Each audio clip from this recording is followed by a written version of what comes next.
Hello and good morning student, welcome to online class. बेटा social science में geography का chapter number 5 मानव संसाधन, इसका आंसर क्वेश्चन का पीडीएफ देखते हैं। ठीक है, so let's start. Question number first, आपको सही विकल्प चुनकर लिखिए। जनगणना नहीं होने पर क्या होगा? आपके पास 4 ऑप्शन है। साक्षरता में वृद्धि नहीं होगी, रोजगार के साधन कम हो जाएंगे, कृषि नहीं होगी, लोगों की विभिन्न प्रकार के आंकड़ों की जानकारी हमें प्राप्त नहीं हो पाएगी। तो इसमें राइट ऑप्शन आपका डी आएगा, लोगों की विभिन्न प्रकार के आंकड़ों की जानकारी हमें प्राप्त नहीं हो पाएगी। ठीक है, क्वेश्चन नंबर सेकंड देखेंगे। 2011 में भारत का लिंगानुपात 940 है, इस पर आपके क्या विचार है? ठीक है, क्वेश्चन नंबर 2, 2011 में भारत का लिंगानुपात 940 है, इस पर आपके क्या विचार है? आपके पास ऑप्शन है लिंगानुपात कम है, लिंगानुपात अधिक है, लिंगानुपात संतुलित है, कुछ कहा नहीं जा सकता। तो राइट ऑप्शन आपका ए आएगा, लिंगानुपात कम है। लिंगानुपात मतलब लिंग अनुपात, महिला पुरुषों की अपेक्षा उनकी अनुपात कितनी है वो। तो इन स्थिति में जो होता है 940 होने पर लिंगानुपात कम हो जाएगी। क्वेश्चन नंबर 3, सर्वाधिक क्रियाशील वर्ग होता है बालक वर्ग, युवा वर्ग, वृद्ध वर्ग, इनमें से कोई नहीं।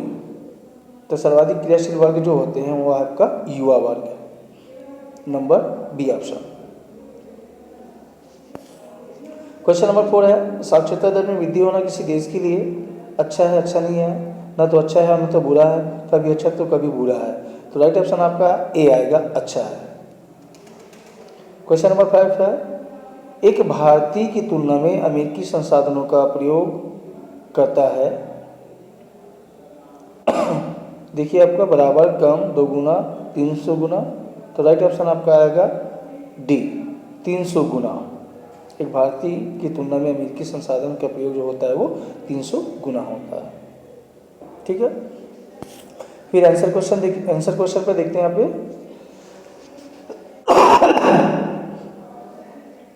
जनगणना से कौन कौन से आंकड़े प्राप्त होते हैं? तो जनगणना से हमें किसी देश की जनसंख्या से जुड़े हुए अनेक आंकड़े प्राप्त होते हैं, जैसे किसी देश की कुल जनसंख्या, जनसंख्या वृद्धि की दर, महिला पुरुष अनुपात, आयु संगठन से संबंधित आंकड़े, आश्रित न कार्यशील जनसंख्या, साक्षरता की दर, महिला साक्षरता एवं पुरुष साक्षरता में अंतर, आय का स्तर आदि इत्यादि आंकड़े जो है, डाटा जो है वो हमको जनगणना से प्राप्त होती है। क्वेश्चन नंबर 2 है बेटा, जनगणना के आंकड़े हमारे लिए कैसे उपयोगी है? तो जनगणना के आंकड़े हमारे लिए विकास के उद्देश्य से बहुत उपयोगी है। इन आंकड़ों के आधार पर हम आगे की विकास योजनाएं बनाते हैं, जैसे साक्षरता दर कितनी है, आगे किस प्रकार बढ़ाना है, पिछले 10 वर्षों में अपनी योजनाओं के लक्ष्य कहाँ तक प्राप्त किए या कहाँ तक असफल हुए, महिला पुरुष अनुपात पहले कितना था, उसमें कितनी सुधार हुआ, आगे क्या प्रयास करने हैं। आय के स्तर से हम पता लगाते हैं कि आर्थिक विकास कितना हुआ, आगे किस प्रकार आर्थिक विकास की योजना बनाना है। इस प्रकार विकास की तुलना करने और आगे की योजना बनाने हेतु जनसंख्या के आंकड़े बहुत उपयोगी हैं।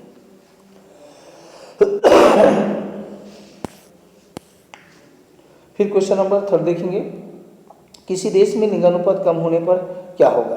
तो किसी देश में लिंगानुपात कम होने पर समाज में महिलाओं की संख्या पुरुषों की तुलना में कम हो जाएगी, जिसका आशा है कि प्रति 1000 पुरुषों की तुलना में स्त्रियों की संख्या कम होना। सामान्य रूप से स्वस्थ समाज में लिंगानुपात बराबर होनी चाहिए। किसी देश में यह लिंगानुपात कम है, इसका मतलब है कि वहाँ बालिका व महिलाओं के पोषण, शिक्षा, स्वास्थ्य आदि पर अपेक्षाकृत कम ध्यान दिया जा रहा है, जिसके कारण लिंगानुपात कम हो रहा है। अतः इन बातों पर अधिक ध्यान देना होगा। फिर देखिए क्वेश्चन नंबर जो है नेक्स्ट 4 नंबर, 2011 में भारत का लिंगानुपात 940 है, किंतु 0 से 6 आयु वर्ग में यह 914 है। इसके क्या कारण हो सकते हैं? तो 0 से 6 आयु वर्ग में लिंगानुपात 914 होने के कारण है कि लड़के अधिक जन्म ले रहे हैं तथा लड़कियां कम। इसका कारण यह है या तो जन्म के समय बच्चियां 1 वर्ष की आयु पूरी होने से पहले मर जाती है या उन्हें जन्म लेने से पहले ही मार दिया जाता है, जिस कारण से छोटे बच्चों में लिंग अनुपात कम है। क्वेश्चन नंबर 5 है, भारत में पुरुषों की तुलना में महिलाओं की साक्षरता कम है, इसके क्या कारण है? तो भारत में पुरुषों की तुलना में महिलाओं की साक्षरता कम होने के निम्नलिखित कारण है। पहला है, प्राचीन समय में भारतीय समाज में यह मान्यता रही है कि महिलाओं को घर के अंदर के काम करने चाहिए, जबकि पुरुषों के हिस्से में घर के बाहर के काम रखे गए हैं, अतः उन्हें पढ़ाया लिखाया नहीं जाता था। बहुत से लोगों में अभी भी यह परंपरा है। दूसरा जो कारण है आपका, ग्रामीण क्षेत्रों में लड़कियों को पढ़ाई के अवसर कम दिए जाते हैं। नंबर 3 है, परंपरावादी परिवार अभी भी लड़कियों की पढ़ाई पर पैसा खर्च नहीं करना चाहते। नंबर 4 है, अशिक्षित परिवारों में जागरूकता नहीं है, इस कारण वे लड़का व लड़की में भेदभाव करते हैं तथा लड़कियों की शिक्षा पर पैसा खर्च नहीं करते। तो इस प्रकार से ये 1 से जो है 4 महत्वपूर्ण कारण हैं जिसके वजह से भारत में पुरुषों की तुलना में महिलाओं की साक्षरता दर कम है। अगला क्वेश्चन है, बहुत ही महत्वपूर्ण क्वेश्चन है, बढ़ती हुई जनसंख्या की पूरे विश्व के विकास में बाधक है, क्या आप इस कथन से सहमत हैं? ठीक है, तो देखिए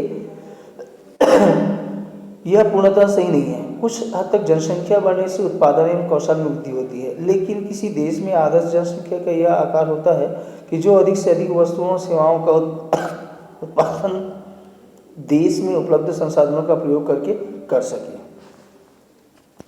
जनसंख्या वृद्धि कोई समस्या नहीं बनती जब तक उसके साथ साथ देश के संसाधन भी बढ़ते रहे, परंतु जब संसाधन तो वही रहते हैं और लोगों की संख्या बढ़ जाती है तो तब एक समस्या उठ खड़ी होती है। फालतू जनसंख्या न केवल बेकार रहेगी बल्कि उन्हें पर्याप्त वस्तुएं और सुविधाएं भी प्राप्त नहीं होगी। इस प्रकार की स्थिति अवश्य ही विकास में बाधक हो सकती है।